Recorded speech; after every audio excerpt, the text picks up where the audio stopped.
It is 8:30 in the morning on this beautiful December 1st of 2022. It is a Thursday. There was temperature dropped below freezing last night. There was some frost on the ground. I'm just gonna walk out to my field today. There's no reason to take the side-by-side.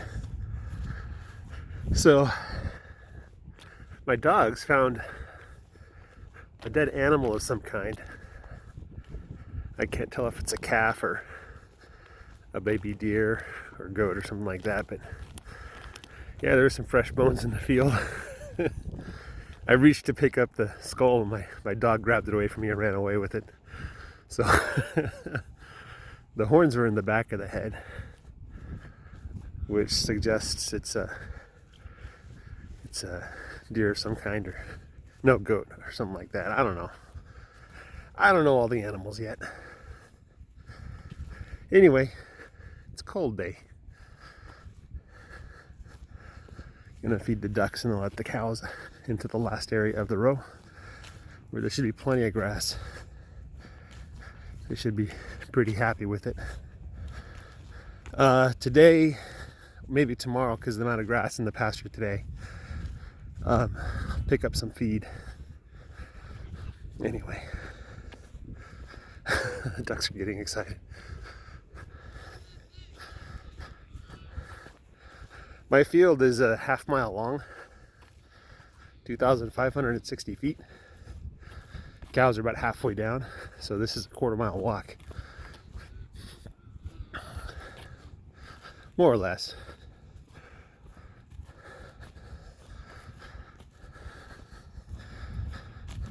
You can hear the fences popping. Maybe some of the ground got up to it again. But I get to see the grass a little better. This grass just really hasn't grown at all since it's been eaten. And this is probably a month, beginning of November, when they were here. With all that rain and the warmth, the grass really doesn't want to grow. You know? Although at the front part of my pasture, the grass is probably 4 to 6 inches long. It's long enough that I'd mow it if it was my front lawn. So let's feed the ducks here. Whew.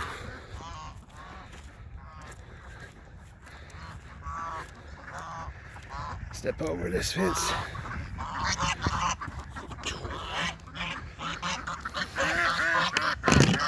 There we go. All right, guys.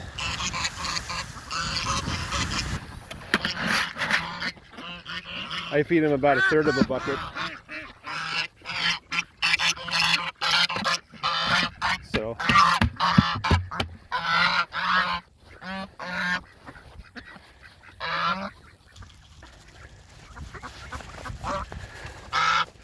you can see how the geese scream at me when I come to the field. Hold on a second. I put my glove on because my hand was cold. I might come back and give you some more. Let's go open up the cows so they can get to the last area in the pasture. In the row. These two guys, what are you guys doing out here? You're doing some kind of weird dance?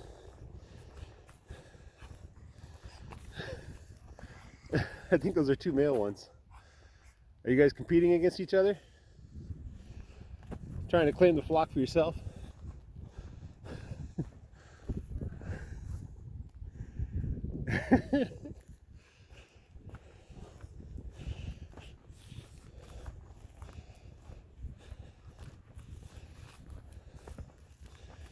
This weed bed here was where the ducks set up one of their nests. And they actually had two ducks trying to keep the eggs warm on the same nest. I don't know how well that worked out. So, all right, let's move them to the last pasture here. It's still muddy here. It's not like the ground is soft, it's like this slick. The top layer is slippery.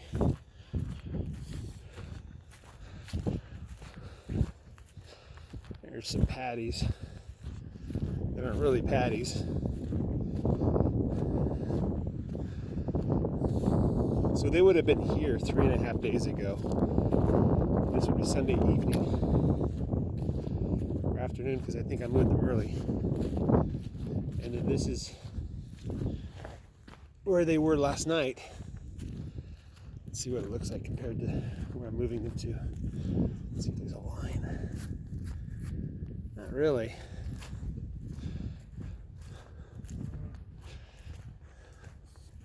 And cows are coming over here. Their patties aren't doing so good. They're supposed to be soft, spread out like a giant brownie. Let's see if I can see better from this angle. Not really. Okay, let's pull up the wire. Whoa! I'm not gonna wheel it up because I need 2 hands for that. So just bring it back.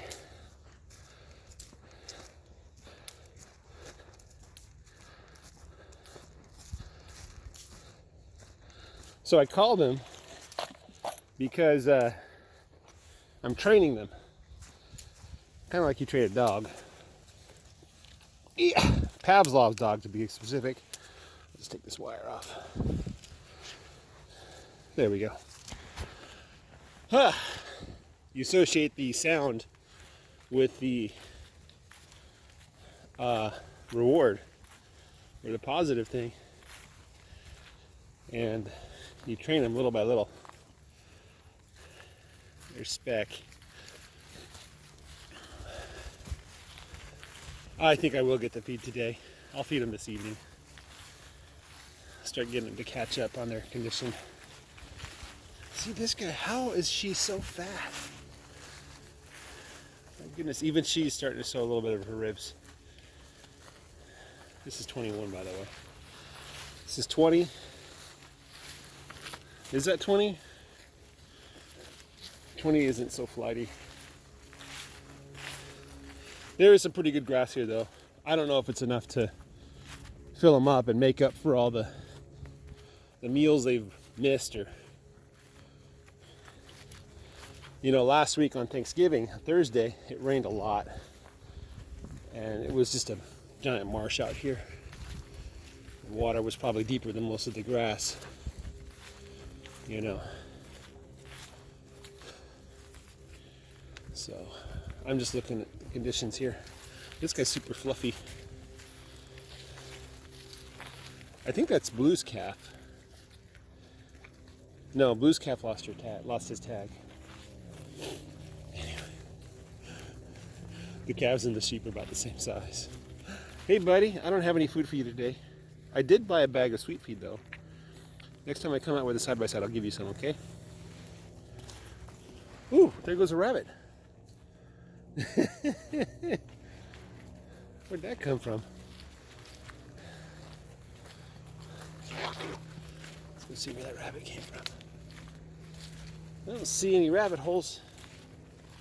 Of course, that's how they build them. They don't want people like me to see their holes. Maybe it was just holed up on one of these trees. Yeah. Already we got our first patty in this new pasture. Was that kicking at me or was that kicking at something else? That's one of the things I'm scared of, is a cow kicking me. They are very strong animals.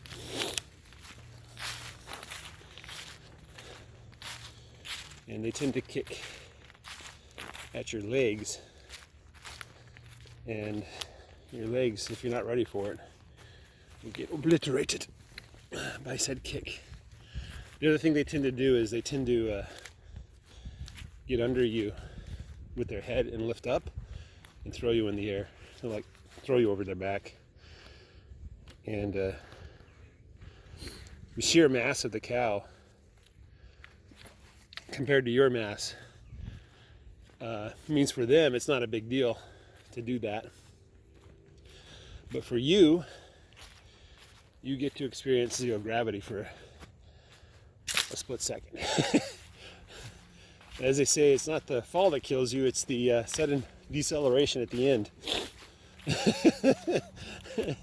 So, yeah. I should probably learn jujitsu or something so I'm ready to be thrown in the air and land with minimum damage.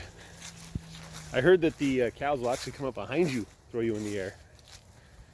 Although typically they only do that when there's young calves around. Only if they feel like they're threatened. So, but mama bear, you know, the disease that affects mammals, female mammals that give birth to children, where they go into hyperprotective mode. Hey, sheepy. Oh. Please be pregnant. Please have the 2 little lammies inside. Preferably female lambs. There's a 1 in 4 chance you're going to give me 2 females. There's a 1 in 16 chance I get 4 females. So if she gave me females and she gave me females, that would make me the happiest of all. 4 ewes, wow. And then we'd breed them next year after they're a year old. So that would quadruple the size of my flock here. I do plan on reducing the number of cows I have, increasing the number of sheep. The sheep are just, they're hardier than the cows. They do better on less. They take less work. My goodness, you just love to grab my gloves. You're just giving me all kinds of hugs and kisses. Somebody's trained you well that humans mean food. Let's check your eyes. Oh, you won't let me. I'll have to step over you. You don't like being stepped over, I know that. But yeah.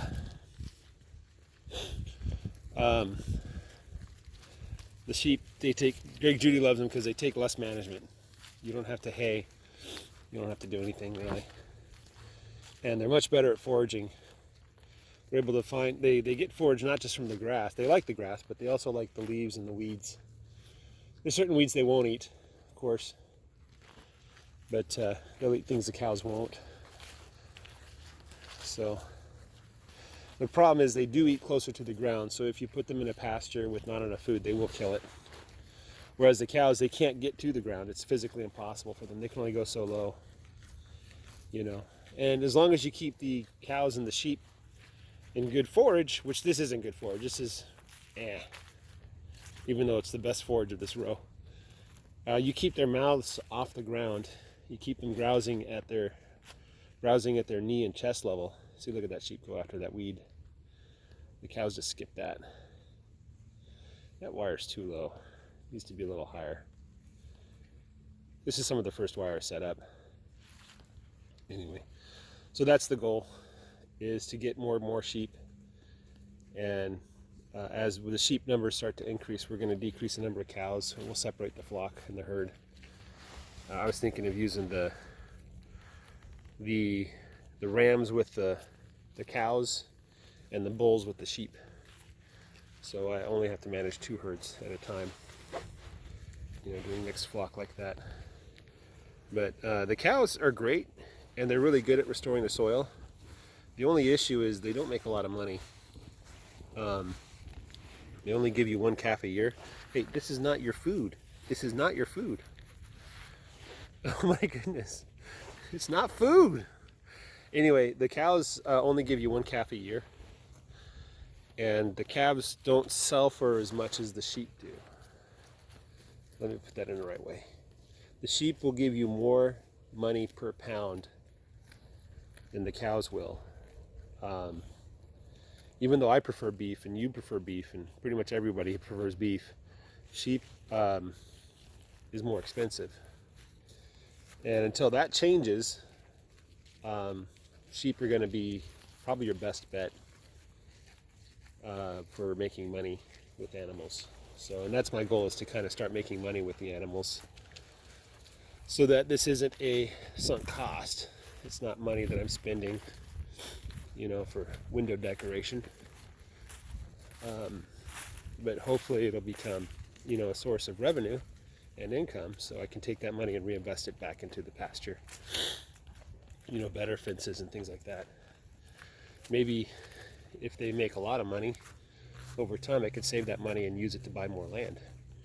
So I like how Greg Judy says that his cows buy land for him. You know, he makes a certain amount of money with the cows, he sets it aside, and then when he has enough, he buys another plot of land.